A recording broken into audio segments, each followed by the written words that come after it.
guys, welcome back to my channel. If you're new to this channel and if you like the video, please consider subscribing to the channel. Alright, so ये जो video है ये kind of part 2 है of the continuation of type approach और उसकी जितनी भी टाइपोलॉजीज हैं उसके अंडर।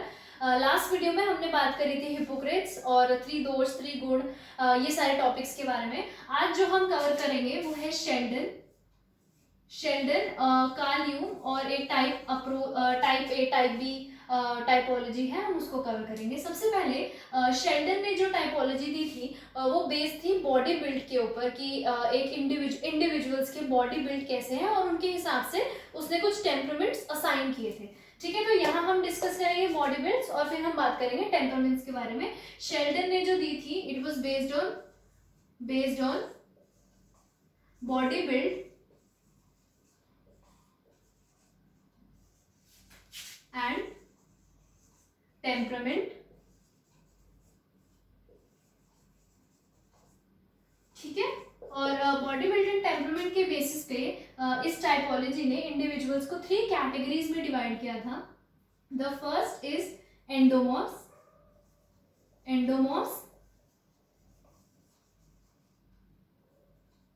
मेसोमॉर्फ्स and ectomorphs. ठीक है, अब शेल्डन ने ये बोला कि जो एंडोमॉर्फ्स हैं वो इंडिविजुअल्स हैं who are fat, soft and round. ठीक है, बाय बॉडी बिल्ड तो वो है फैट, सॉफ्ट और राउंड, और बाय टेम्परामेंट जो ये इंडिविजुअल्स होते हैं they are sociable and relaxed in nature. By temperament ये है बॉडी बिल्ड, ये है, मैं बी करके लिख देती हूँ, बॉडी बिल्ड, और ये है हमारा टेम्परामेंट। ठीक है, तो इस टाइपोलॉजी के अकॉर्डिंग जो कोई भी इंडिविजुअल अगर फैट होगा तो वो बाय नेचर या बाय टेम्परामेंट रिलैक्स्ड होगा या सोशिएबल होगा। ठीक है, मेसोमॉर्फ्स ने बाय बॉडी बिल्ड जो मेसोमॉर्फ्स होते हैं उनका होता है बहुत ही स्ट्रॉन्ग मस्कुलेचर या बेसिकली बहुत ही ज्यादा स्ट्रॉन्ग बॉडी बिल्ड, और उनका जो बॉडी शेप होता है it is rectangular body shape होती है। और अगर इनका स्ट्रॉन्ग मस्कुलेचर है, रेक्टेंगुलर है, तो बाय टेम्परामेंट ये जो इंडिविजुअल्स हैं ऐसा ये टाइपोलॉजी सजेस्ट करती है, ऐसा ये टाइपोलॉजी ऑब्जर्व करती है कि जो मेसोमॉर्फ्स हैं इनका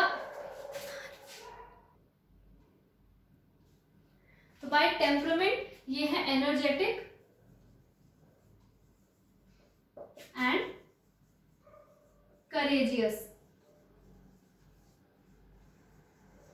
ठीक है, और लास्ट है जो हमारे एक्टोमॉर्फ्स, वो होते हैं thin, long and fragile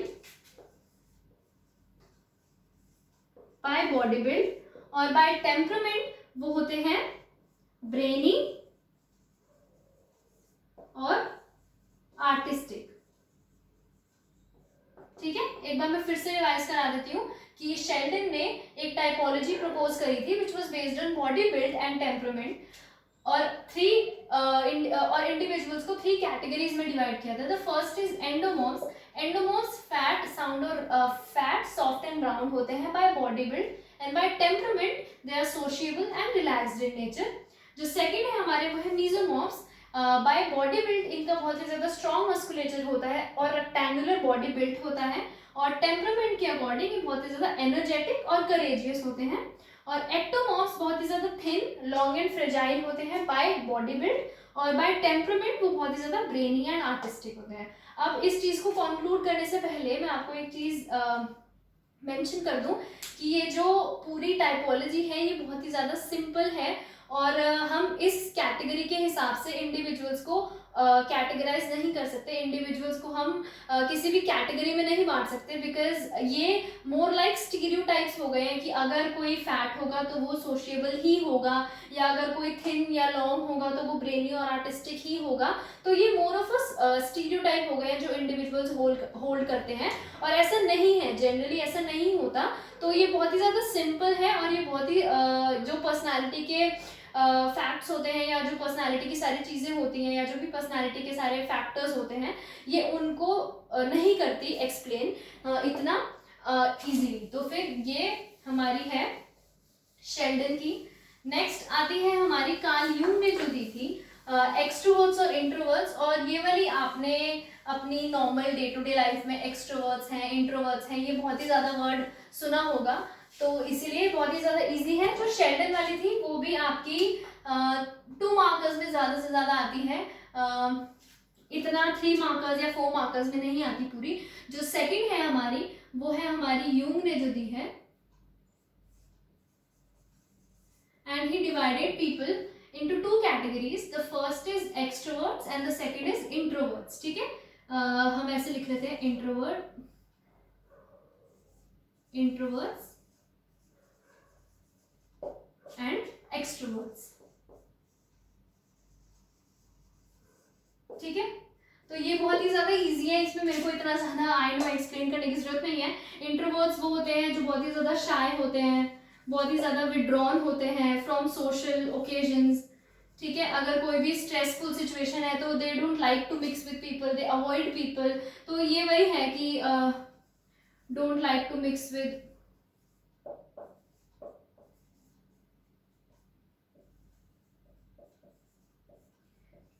people, या फिर withdraw themselves in times of stress, या बहुत ज़्यादा शाय होते हैं, शाय इन नेचर होते हैं। तो ये सारी चीज़ें हमारी आती हैं इंट्रोवर्ट्स में। एक्सट्रोवर्ट्स होते हैं हमारे, वो होते हैं बहुत ही ज़्यादा outgoing, they like to deal with people, they like to meet with new people, they like to make new friends, they like to deal with people, या फिर make new interactions।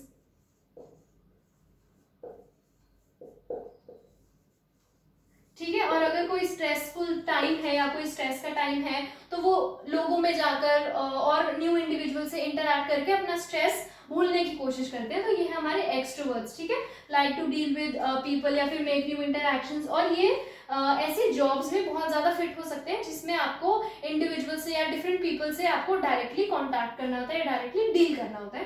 तो ठीक है, आउट गोइंग, बहुत ही ज़्यादा sociable होते हैं, they are not withdrawn from social occasions. बहुत ही मतलब होते हैं ना कि एकदम पार्टी की जान, ये एक्सट्रोवर्ट्स वो लोग होते हैं। ठीक है, एक्सेट्रा। ठीक है, लास्ट जो हमारा टॉपिक है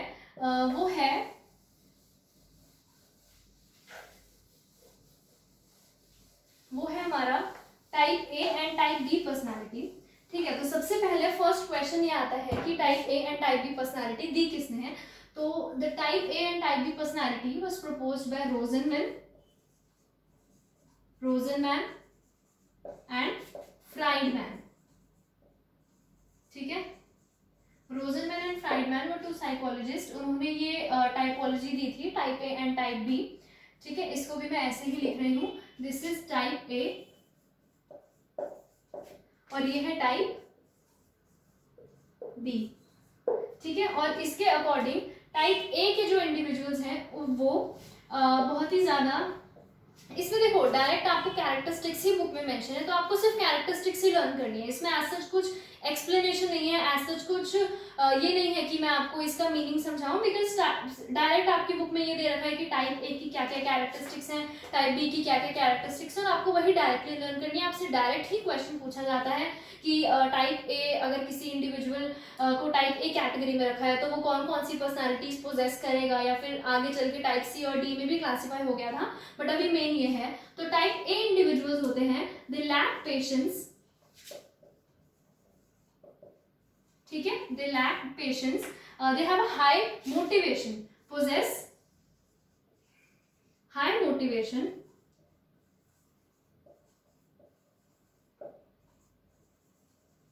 इनको ऐसा लगता है कि हम, क्योंकि पेशेंस नहीं है तो इनको ऐसा लगता है कि हमारे पास बहुत ज़्यादा काम है, हमारा काम छूट रहा है, या फिर हमारे पास टाइम नहीं है, तो feel like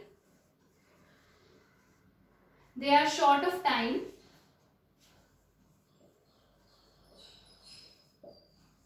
short of time, और उन्हें ऐसा लगता है कि वो हमेशा ही किसी ना किसी जल्दबाजी में होते हैं, ऑलवेज इन अ हरी।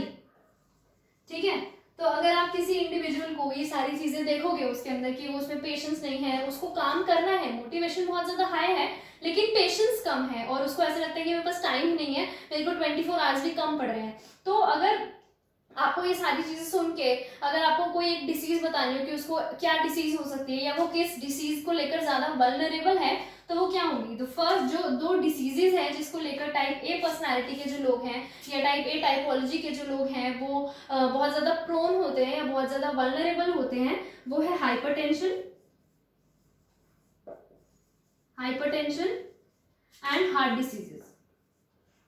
ठीक है, क्योंकि बहुत ज्यादा स्ट्रेस लेते हैं, बहुत ज्यादा पेशेंस नहीं है उनके अंदर, तो इसलिए हाइपरटेंशन एंड हार्ट डिसीजेस से बहुत ज्यादा ससेप्टेबल होते हैं टाइप ए पर्सनालिटी के जो लोग हैं। ठीक है, तो आपका क्वेश्चन डायरेक्ट यहाँ आता है कि अगर एक इंडिविजुअल को हम कंसिडर कर रहे हैं टाइप ए का पार्ट, तो उसके अंदर तो वो कौन कौन से डिसीजेस से बहुत जल्दी वल्नरेबल हो सकता है, या उसको कौन कौन सी डिसीजेस हो सकती हैं, या फिर उसकी कैरेक्टरिस्टिक्स ही पूछ लेंगे। टाइप बी में एज सच कुछ नहीं है, टाइप बी में आपका सिर्फ मेंशन है कि absence of type A traits, बस इतना ही मेंशन है, absence of type A traits.